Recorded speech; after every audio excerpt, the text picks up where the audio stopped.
Hello everyone, myself Manpreet and welcome आपका nursing scoop YouTube channel पे। And हम कर रहे हैं लास्ट मिनट प्रेपरेशन सीरीज़ में golden pointers of fundamentals of nursing subject. And part 1 video इस पे बन चुकी है and here is a part 2 video.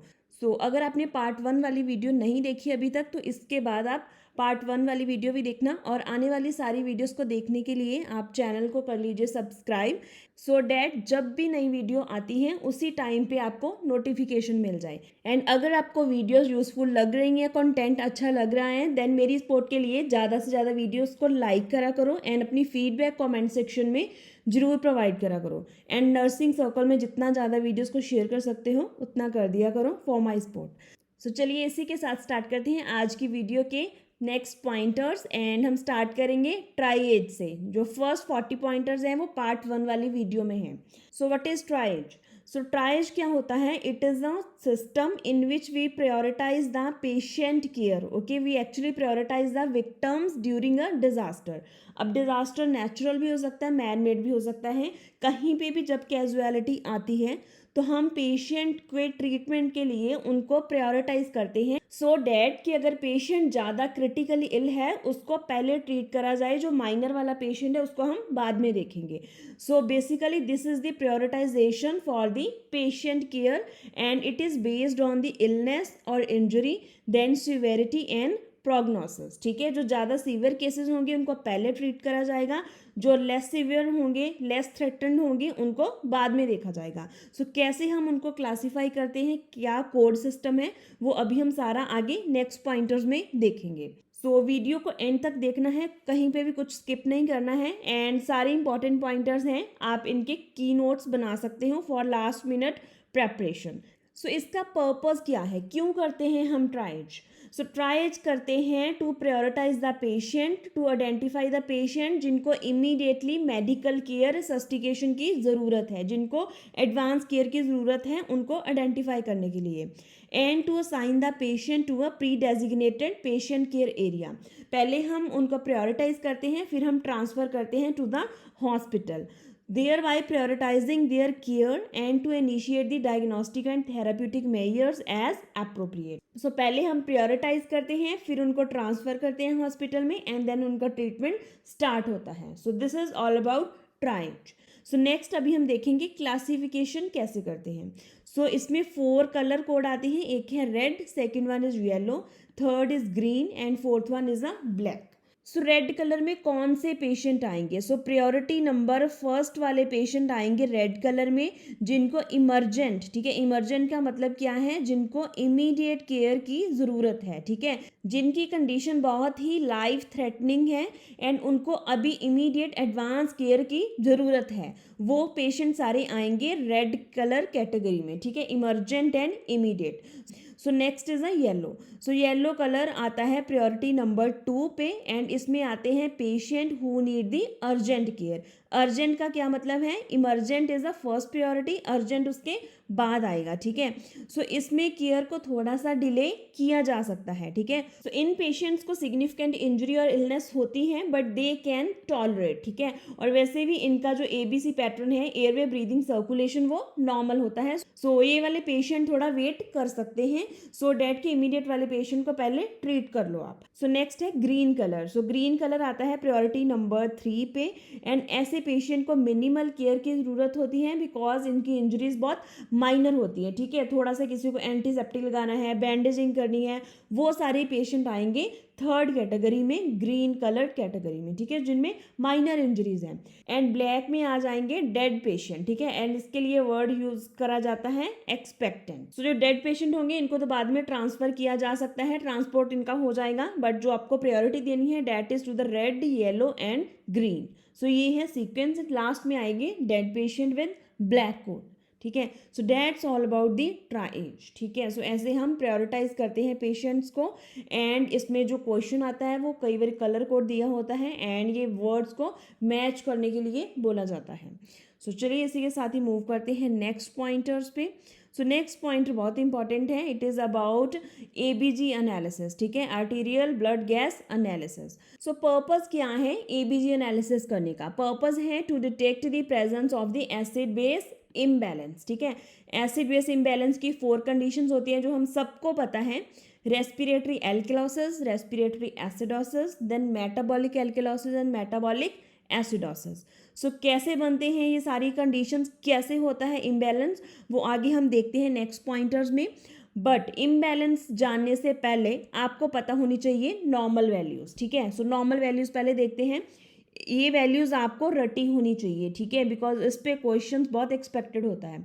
So question कैसे आता है वो भी हम आगे देखेंगे। सो ब्लड पीएच नॉर्मल कितनी होती है, पहले ये देखो 7.35 टू 7.45। अभी अगर ब्लड पीएच 7.35 से बिलो होगी, लो होगी इससे, तो वो कंडीशन होगी एसिडोसिस। एंड अगर 7.45 से ज़्यादा होगी तो वो कंडीशन होगी एल्केलोसिस, ठीक है। सो इधर को अगर कम होगी तो एसिडोसिस होगा, इस साइड को होगी तो एल्केलोसिस होगा। सो next is partial pressure of oxygen, it is 80 to 100 mm of mercury, ठीक है। So next is partial pressure of carbon dioxide, ये वैल्यू बहुत इंपॉर्टेंट है। So normal partial pressure carbon dioxide का कितना होता है, 35 to 45 mm mercury. So next value भी बहुत इंपॉर्टेंट है, bicarbonate level. Bicarbonate level normal कितना होता है, 22 to 27 मिली इक्विवेलेंट पर लीटर। एंड उसके बाद आती है ऑक्सीजन सैचुरेशन, ये सब तो आपको पता ही होगा, 95 to 100 तक होती है नॉर्मल, ठीक है। एंड अगर 95 से कम होगी तो पेशेंट को हाइपोक्सिया और हाइपोक्सीमिया होगा। सो एसिड बेस इम्बैलेंस को जानने के लिए आपको 3 वैल्यूज पता होनी चाहिए, एक तो होगी ब्लड पीएच, सेकंड हो गई partial pressure of carbon dioxide, and third हो गया बाइकार्बोनेट लेवल। सो क्यों पता होनी चाहिए तीनों वैल्यूज? देखो ब्लड पीएच से आपको पता चलेगा कि पेशेंट को एसिडोसिस हो रहा है या एल्केलोसिस हो रहा है।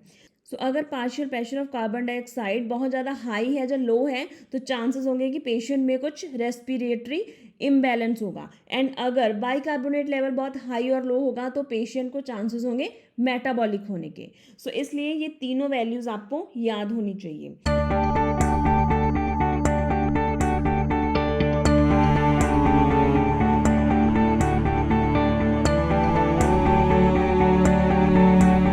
सो अभी इसके बाद कुछ और इम्पॉर्टेंट पॉइंटर्स हैं, ये भी आपको पता होने चाहिए।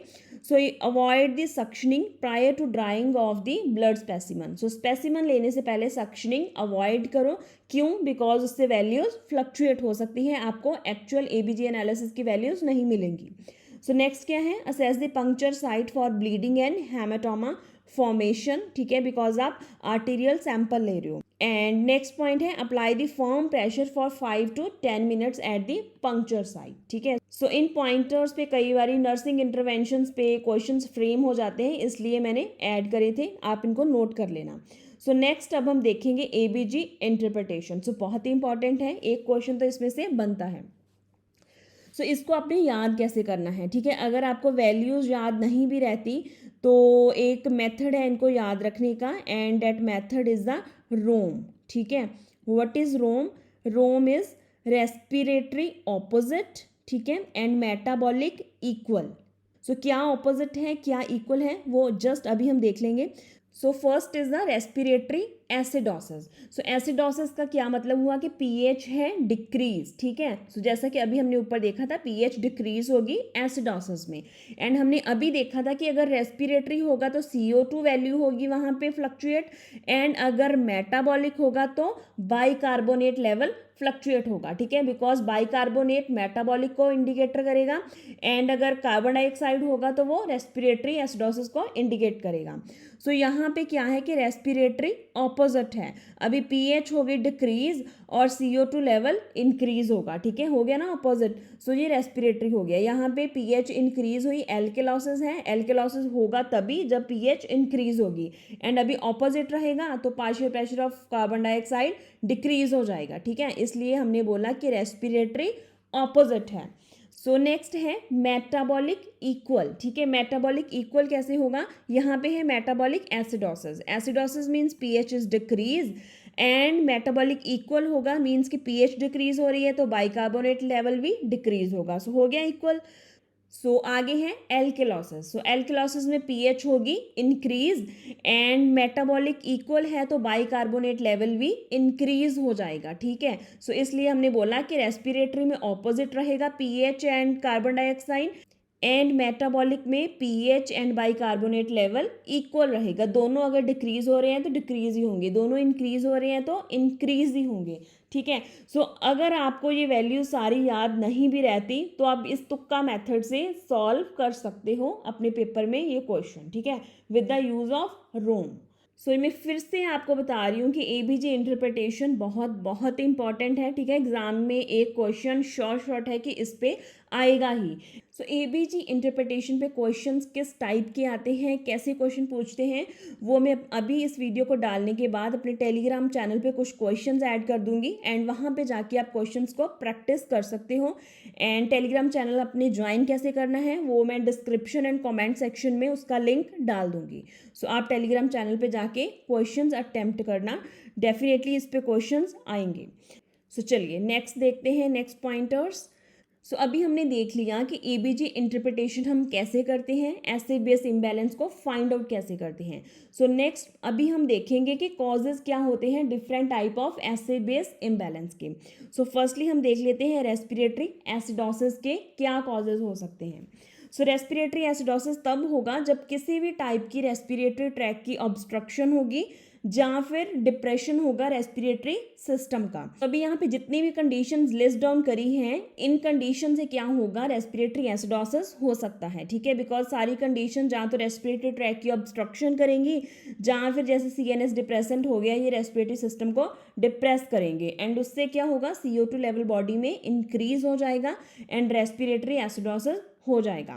सो ये सारी कंडीशन आपको पता होनी चाहिए एंड हाइपोवेंटिलेशन भी आता है रेस्पिरेटरी एसिडोसिस में। सो नेक्स्ट है कॉजेज ऑफ रेस्पिरेटरी एल्केलॉसिस। सो कोई भी ऐसी कंडीशन जिससे रेस्पिरेटरी सिस्टम की स्टिमुलेशन या ओवर स्टिमुलेशन हो रही है उसकी वजह से होगा रेस्पिरेटरी एल्केलॉसिस, ठीक है। जैसे इसमें होता था डिप्रेशन रेस्पिरेटरी सिस्टम का, इसमें होगा रेस्पिरेटरी सिस्टम की ओवर स्टिमुलेशन, ठीक है। So all these are the causes of the respiratory alkalosis, ठीक है। इसमें है fever, hyperventilation, hypoxia, hysteria, over ventilation by mechanical ventilators and pain, ठीक है। सो अभी वैसे तो इन पे एक एक वीडियो इंडिविजुअली बन सकती है but this is a last minute preparation and इसमें हम जस्ट पॉइंटर्स डिस्कस करेंगे। सो आप याद रखना कि कोई भी हिस्टीरिया वाला पेशेंट होगा, जहाँ कोई भी पेशेंट जिसको ओवर वेंटिलेशन हो गई, पेन हो गया, हाइपॉक्सिया हो गया, फीवर हो गया जिसमें मेटाबॉलिक रेट इंक्रीज होता है, उन सारी कंडीशंस में रेस्पिरेटरी एल्केलॉसिस होगा। क्लियर। सो चलिए इसके साथ ही मूव करते हैं नेक्स्ट कॉजेज पे। सो नेक्स्ट है causes of the metabolic acidosis. So metabolic acidosis के कॉजेज क्या हो सकते हैं, डायबिटीज मेलाइटस और diabetic ketoacidosis, then excessive injection of aspirin. ये पहले भी बहुत बारी क्वेश्चन पूछा जा चुका है कि एक्सेसिव इंजेक्शन ऑफ एस्पिरिन से कौन सा एसिड बेस इम्बैलेंस होगा। सो याद रखना this can lead to the metabolic acidosis. Then high fatty diet, then insufficient metabolism of carbohydrates, then malnutrition, then renal insufficiency, acute kidney injury or chronic kidney disease, and severe diarrhea. Severe diarrhea is the cause of the metabolic acidosis, ठीक है। सो अगर severe diarrhoea होगा तो metabolic acidosis होगा, अगर vomiting होगी excessive then होगा metabolic एल्केलॉसिस, ठीक है। सो ये याद रखना इंपॉर्टेंट है। सो चलिए इसी के साथ ही देख लेते हैं other causes of the metabolic alkalosis. So excessive use of diuretics, then यहाँ पे हमने देख लिया excessive vomiting and gastrointestinal suctioning. So suctioning से भी मेटाबॉलिक एल्केलॉसिस होता है। Then hyper aldosteronism, then injection और infusion of excess sodium bicarbonate, ठीक है। सो सोडियम बाइकार्बोनेट एक्सेसिव देने से भी मेटाबॉलिक एल्केलॉसिस हो सकता है and then massive transfusion of whole blood, this can lead to the development of the metabolic alkalosis। सो ये सारे के सारे पॉइंटर्स बहुत इंपॉर्टेंट हैं, आपको याद होने ही चाहिए, ठीक है। अगर लॉजिक के साथ आपको पता है कि क्यों इन कंडीशंस की वजह से एल्केलॉसिस और एसिडोसिस हो रहा है तो well and good.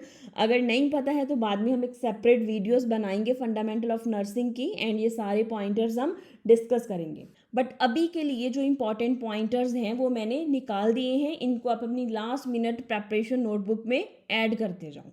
So next अब हम देखते हैं major electrolytes in intracellular and extracellular fluid. So जो मेजर कटाइन है, major cation of extra cellular fluid that is the sodium, and the major cation of intracellular fluid, यहाँ पे fluid आना था, इज पोटाशियम। ठीक है, सो कटाइन होते हैं पॉजिटिवली चार्ज एंड अनाइन होते हैं नेगेटिवली चार्ज, ये तो सबको पता ही है।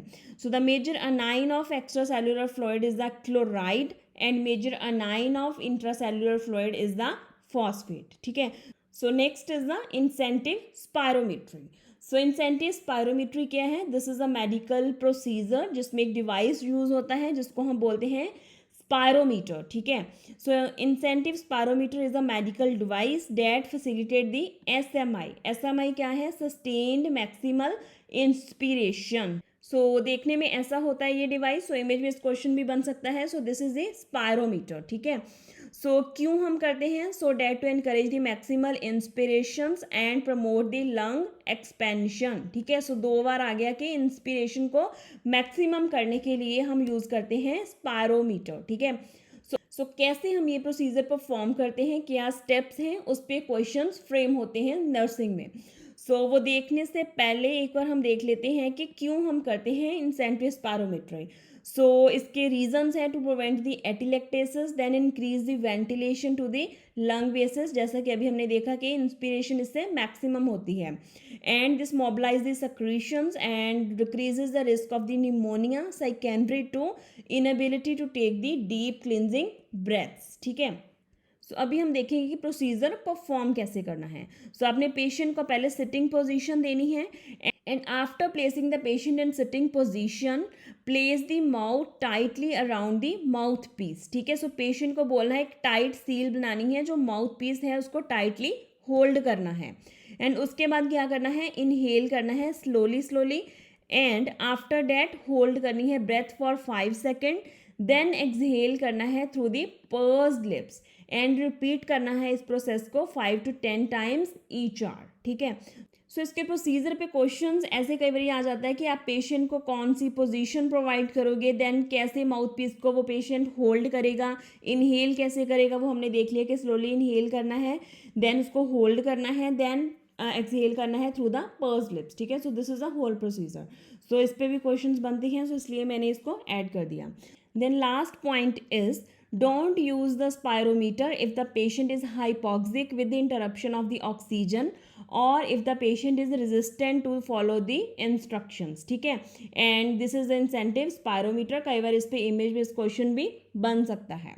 Okay, so that's all about the today's pointers. So I hope आप वीडियोस को अच्छे से देख रहे होंगे, एंड आप साइड बाय साइड नोट्स बनाते जाओ अपनी लास्ट मिनट नोटबुक में। एंड अगर आपको वीडियोस अच्छी लग रही हैं तो फॉर माय सपोर्ट आप वीडियोस को लाइक करा करो, एंड अपनी फीडबैक कमेंट सेक्शन में ज़रूर प्रोवाइड करा करो, सो डैट मेरे को पता चले कि एक्टिव व्यूअर्स हमारे कितने हैं।